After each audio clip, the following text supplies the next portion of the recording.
In the 500 years of tensions between Native American tribes and the immigrants who settled in this country and eventually conquered the continent and took it as their own, there have been good days and bad days for the tribes, mostly bad days. The few good days were always followed by many more bad days, yet the tribes persevered. In the settlers' genocidal march across the continent, some tribes were exterminated. Others, against all odds, survived, some might say miraculously. The Standing Rock Sioux tribe survived in their camps in North Dakota for hundreds of years against the harshest winters in the United States. They were prepared to do that again this winter in a protest camp that grew spontaneously this summer in a desperate attempt to stop construction of a pipeline through their sacred lands and under the Missouri River, posing a pollution threat to their water supply. It was a protest like no other in Native American history, drawing tribes from all over the North American continent and beyond. On most days, the protests seemed hopeless. There were defeats in court for the tribe and harsh police tactics at the protest site. When I visited Standing Rock a few months ago, I didn't find people calculating their chances of success. I found people simply standing their ground and praying, putting more faith in prayer than in the law that has betrayed them so many times over so many centuries. And yesterday, in a shocking development to everyone at the camp, on what was the day before a threatened forced removal of the protesters, the Army Corps of Engineers, operating under President Obama's approval, refused to allow construction of the pipeline under the Missouri River and said alternate routes for the pipeline would have to be considered. You're obviously so happy. Yes, because, you know, they don't realize the grandchildren and the next generation, and I'm very happy. These are tears of happiness right now. Yes, they are. I cry because I have a granddaughter. How you doing? Hey, what's your name? I also cry because of my people. I love my people. Can you believe it? I've been here for a long time and helping the people in the communities and helping here at the camp. Joining us now via Skype, Dave Archambault, chairman of the Standing Rock Sioux tribe. Also with us by phone, Shailene Woodley. She has been protesting the Dakota Access Pipeline, made several visits to the location since the protests have started. Dave, tell us what it was like yesterday, how you got the news, and how you told everyone there about the news. I got a phone call from Assistant Secretary Joellen Darcy, and she just informed me that the Corps of Engineers was not going to grant the easement, and they will come out with an official notice in a couple hours. So it was a relief, and I wanted to be at the camp and make the announcement to the people. But before I even made the announcement, people were already aware and walking up to me asking if the news was true. So I would just say yes. And you know, it was an overwhelming feeling of relief because it feels like the first time in the history of this country that Native Americans have been heard. And talk about that, Dave. This is a group that has been accustomed to, over the centuries, treachery in dealing with the American government, and here they were in a protest that, as I say, legally at certain points seemed hopeless, but I never had a sensation of hopelessness from anyone there.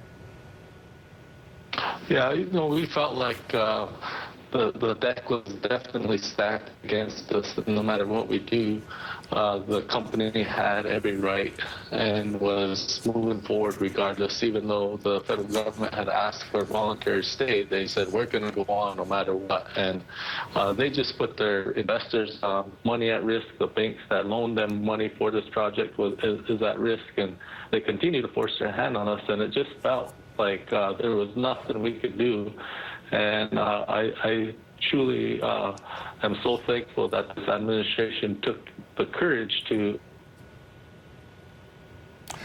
Well, it looks like Dave's frozen up there.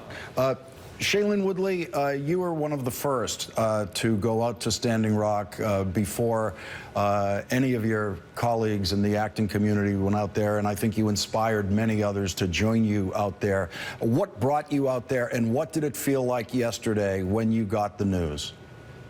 I heard about the pipeline back in February from a few friends and worked with some of the youth from Standing Rock. This movement really did stem from the youth out here getting together and recognizing that if they didn't stand up to protect their water, not only would they not have clean drinking water for their futures, but all future generations wouldn't either.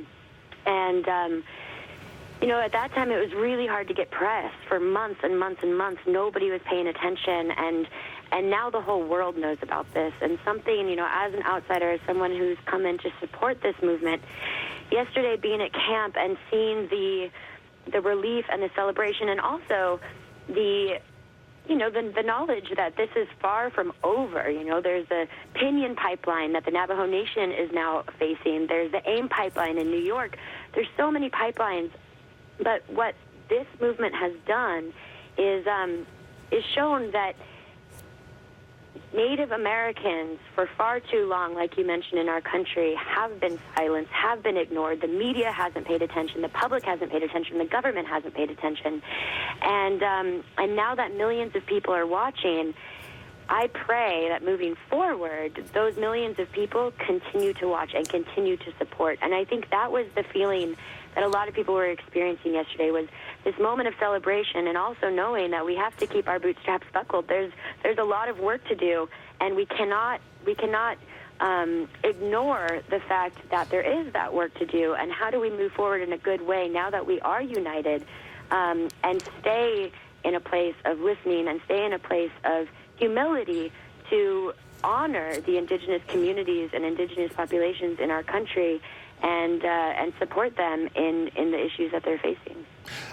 David, to Shailene's point about the difficulty of getting media attention to this, this was the first national television program to report on Standing Rock, and I was kind of surprised at the time that we were the first, and it's been fascinating to watch since then how long it took to ramp up to this point where it has become, prior to yesterday, it had become the story out there for everyone to be covering.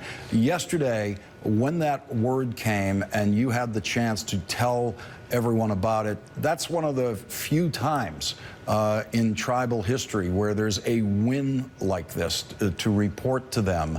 How did that feel to the group and to you yourself, to be the person who was delivering a victory message to people who were not accustomed to hearing victory messages?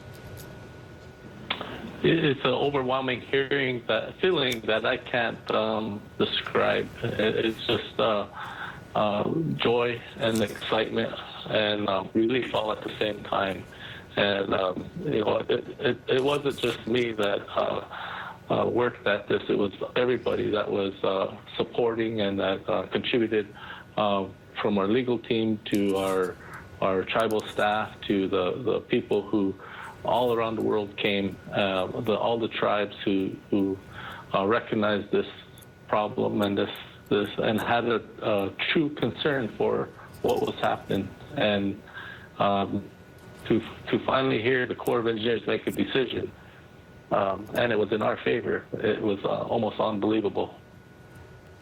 Chairman Dave Archambault and Shailene Woodley, thank you both very much for joining us on this important night. Really appreciate it. Thank you. Thank you. Coming up.